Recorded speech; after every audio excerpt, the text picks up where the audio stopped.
récord de la historia, solamente son los grandes sucesos que hemos visto, que hemos observado. Somos la gente, somos el clima, somos la lluvia, todo eso forma la historia.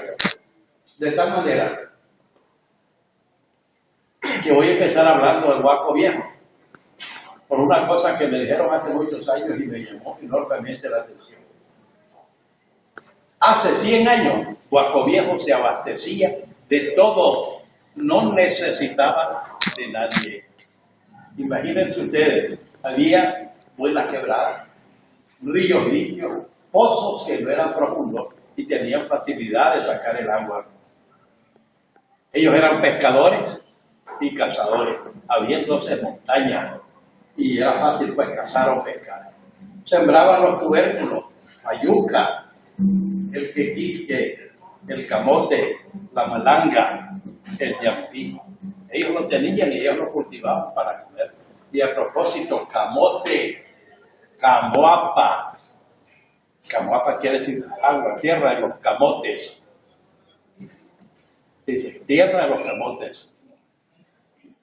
Tenían tomates para comer, chiles, cacao, aguacate, pipianes, chayote, ayote, papas, arroz, frijoles, lo que comemos nosotros en los días actuales. Cuajada, queso, borona, quesillo.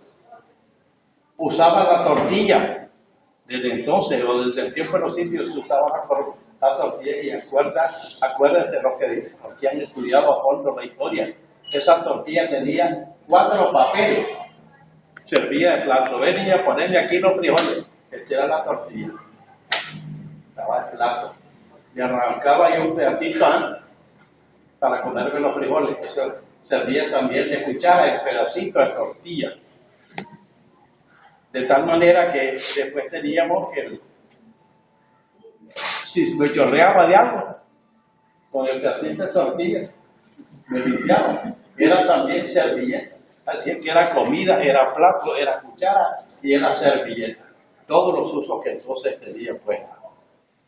Abundaban los cítricos, como en la actualidad.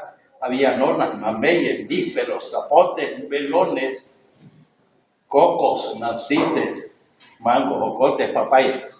Estamos hablando de hace 100 años, no de cuando vinieron los españoles. Hace 100 años, nada más. Tenían palos de algodón. Los cultivaban. Tenían el algodón precisamente para hacer su ropa. No compraban ropa, ellos hacían su propia ropa y todavía muy poco, pero siguen trabajando la cabulla para hacer bonitas cosas. Del ganado tenían el cuero para sus zapatones o para sus caites. También con el cuero hacían zurrones. Ahora nadie sabe lo que es un zurrón. En mi casa yo tengo un par de zurrones, llegan los jóvenes y le digo, ¿qué cosa es eso? Ni saben cómo se escribe. Los barzones. Si un día quieren conocer un barzón, lleguen a mi casa, también se los puedo enseñar. Las monturas, las albardas. Todo eso lo tenían de la vaca, de las reses en general. Cazaban venados para obtener carne, conejos, cuzucos, guardatinajas. Y esa carne pues, la obtenían de estas más cerdos, ganado y todo lo demás. Sembraban el enequén. No sé si todavía en Guaco Viejo siembran el enequén. Y en Santa Lucía ha decaído enormemente. Ese enequén es la cabulla, para los que no saben, no conocen ese nombre. Y de ahí hacían mecates, sondalesa. ¿Quién sabe ahora qué cosa es una sondalesa? Ninguno de los jóvenes sabe lo que es una sondalesa.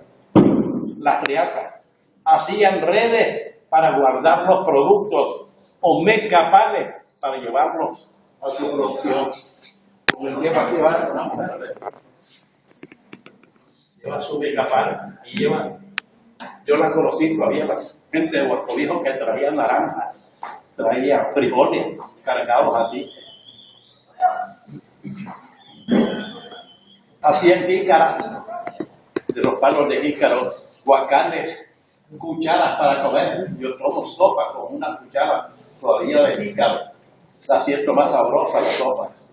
Hacían jicarones, tomaban café, el café ya estaba recién cultivado en Nicaragua y ya tomaban ellos café.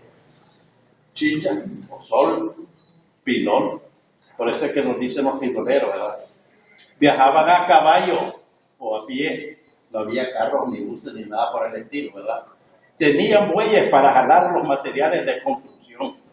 Precisamente en el año 1922, cuando se incendió la iglesia, el padre Niebrowski estuvo buscando madera para reconstruir, no la iglesia, el techo de la iglesia, nada más. La iglesia no se quemó toda, el techo se quemó, se derrumbó y el padre tuvo que hacer un nuevo techo. Y para eso necesitaba soleras, y las soleras fueron jaladas por bueyes de los lugares donde el padre conseguía, que entonces había buena madera aquí en el Quebracho, en Zácara.